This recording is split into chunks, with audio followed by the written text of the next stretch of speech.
Thank you for joining us here on the NPTE Final Frontier podcast. My name is David. And my name is Emily. Today, we are covering that mid-test recovery, the bounce back. We'll be diving into how to recover while you're actually taking the exam itself and some strategies to help you overcome some of those exam setbacks. So, setbacks are going to happen while you're taking this examination. You may not want to admit it right now, but it's going to happen. So, it's best that you prepare for that moment. Instead of having that happen while you're taking the examination and not having any clue what you should be doing in order to continue your examination. So, we're going to talk about some of those strategies. Something that I think is very important is taking that emotional reset. What that means is while you're taking the exam, if you hit a difficult question, if you do not know the content, if you cannot decide on an answer, which option you should be choosing, stop. Maybe you're just getting overwhelmed and you're feeling that heart rate, just pounding away in your chest. It is time for you to take that mental time out. Pause. Breathe. You need to take that emotional reset. And do not feel bad about calling a timeout on yourself during this examination. It may not just be in section 4 and section 5, or if you're a PTA, just section 4, that last section that you're starting to feel that need to take a timeout. It could hit you in section 1, right when you even start the examination. So be aware of it. Catch yourself. Catch those moments. Call that timeout and just close your eyes and breathe for 5 to 10 seconds. You don't need to take 5 minutes to take a break. It could be a few seconds. It could be 30 seconds. But just stop and breathe and calm yourself. And when you are refocused, realigned to this examination, then you can open up your eyes and then go back after it. Just like in any sports games, you've watched so many athletes out there. Not everybody stays on that court or that field the entire game. They go to the bench, they breathe, they rest, they drink water, they stay hydrated, they stretch, but they don't stay on there the entire game. Neither should you.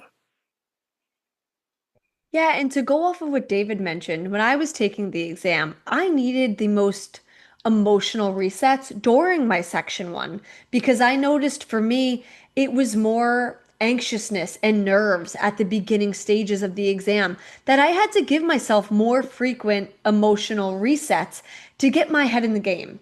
As my sections went on, I started to get a little bit more comfortable, a little bit more confident, so I didn't have to take them as often. And that's okay.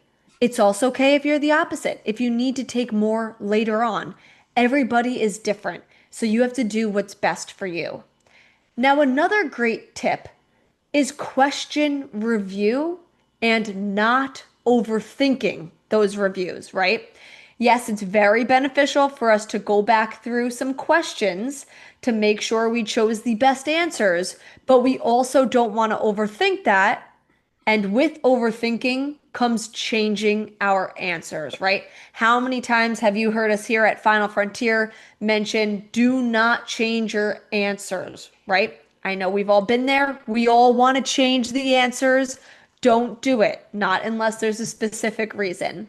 But with that question review, what we mean by that, before you move on to your next section, you're able to go back and review other questions from that specific section. But we do not want to get caught in that wormhole of trying to review every single question. That can be time consuming, it can be lengthy, and it can lead to us overthinking. We recommend go back to the questions you flagged. The questions you flagged during your exam are those questions you're allowed to go back and revisit. Do so quickly, decide, and move on Remember, you already went through all of these questions in that section. This is just for quick review, going back to anything maybe we needed to take a second set of eyes on, read through again, or maybe we noticed we were just simply spending too much time on our first look through, so we wanted to go back with a fresh set of eyes.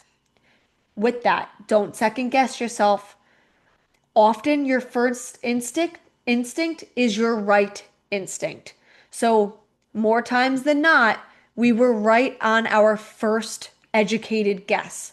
So, we should only be changing those answers for things like noticing we read the question incorrectly the first time, we missed a key piece of information that we didn't see on the first go around, or now that we've been able to look with that fresh set of eyes, something else is standing out. Those should be the only times we're changing our answers. I think that is so important, especially based on recent studies. They support that changing the answers, it can be beneficial. But I think it's very important that you also understand, like what Emily just said, that you shouldn't be changing every single answer. There are reasons to change an answer, but you cannot be so easy on yourself. You have to know, oh yeah, I remember Dr. Singh or Emily saying this content in a class. Oh yeah, that's why I should change it. Rationalize it. But don't just be like, you know what? I just chose a bunch of C's in a row. They're not going to throw another C at me. Or another big thing, we've learned so much about the rules, the different rules when it comes to the examination, such as rules of opposites, the rules of extremes, and stuff like that. For example, the rule of opposites, where if you have two options that are opposites of each other, most likely the answer is going to be one of them. But like what Emily's talking about, if your gut is telling you that C is that answer, go with it. Trust yourself. Don't just see something and psych yourself out of your original picks. Don't do it. Don't open yourself up to it. You're better than that. You're going to make it through this. And making it through this, it involves a mind shift that you have to, a mindset shift that you need to have. You have to start thinking progress instead of perfection. Progress instead of that perfection that you are chasing. Progress in this. Keep on going. Keep on pushing.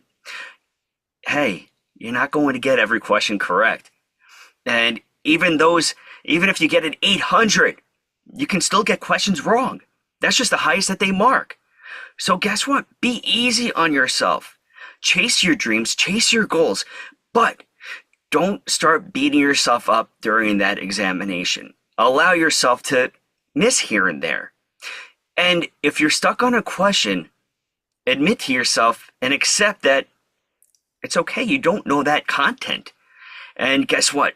If you had an additional 3 months to study, if you had an additional 3 years to study, you probably weren't going to cover that content to that detail that they're questioning you on. So you're just really sitting there beating yourself up over that perfection that you're chasing, and you're not allowing yourself to progress through that examination. You're not allowing yourself to let go of things. Be easy on yourself. This exam is already difficult enough. Know when it's time to let it go.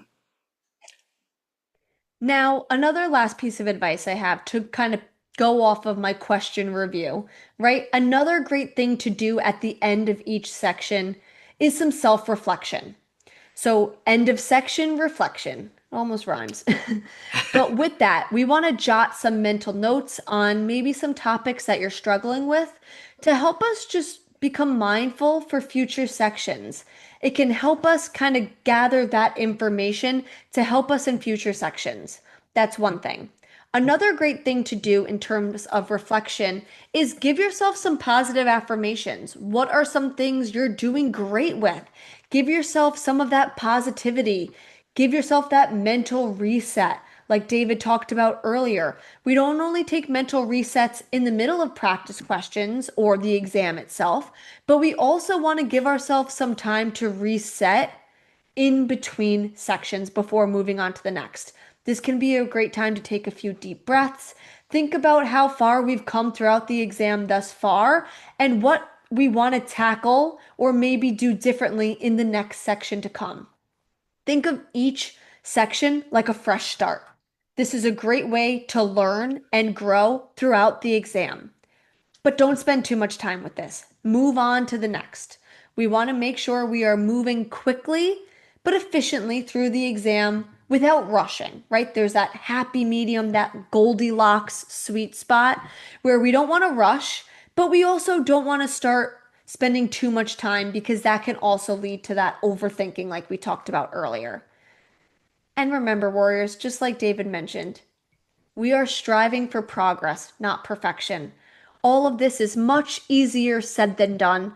What's important is that you are trying to grow and learn from each practice exam, each attempt at the NPTE, each day to better ourselves as future clinicians and pass this exam. Now that you heard our podcast, here is a motivational quote. Don't let a bad moment convince you it's a bad day. Bad moments, they're going to happen. But guess what? You still got a full day ahead of you. Just like one bad question, it's not going to hinder an entire examination. One bad practice exam isn't going to stop your journey. You can overcome this. You are worthy of passing this examination. You get to determine how your day is going to be, not any acts that take place during that day. You get to determine how you're going to go forward after that takes place. So continue to go get your dream. You are powerful. You are strong. You are a final frontier warrior. You will pass. Thank you very much for listening. For more information on the NPTE Final Frontier, please visit npteff.com. You can check out all of our social media platforms such as Facebook, Instagram, X, and TikTok. Till next time, have a great day and a powerful tomorrow.